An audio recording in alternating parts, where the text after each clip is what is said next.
Afghan Refugee Ministry began to distribute the China-aided humanitarian assistance to needy families in Kabul on Wednesday. دوا کوټونه دي یو دوا درې دنه کمپالي دي او یو شل کلی وریجې او د زر کورنۍ لپاره تقریبا صرف نن موږ زنانه ورغوښتي وي چې دوی اول مستحق دي او دوی به سرپناه وي یا د سرپرست وي دا د 22 ناحیې نه موږ راغوښتي وي مطلق د دې نوې سروي ارزي موږ تایید کړی بیا هم دوی ته مواد توزیع کړل.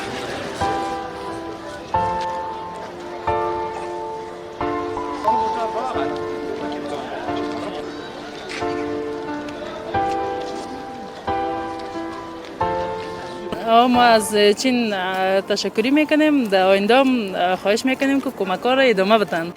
ما تشکری میکنیم از کمک‌های چین. امیدوار هستیم که از این زیادترش بر ما کمک کنه، دیگه که ما کمک کنه که سوخت نداریم.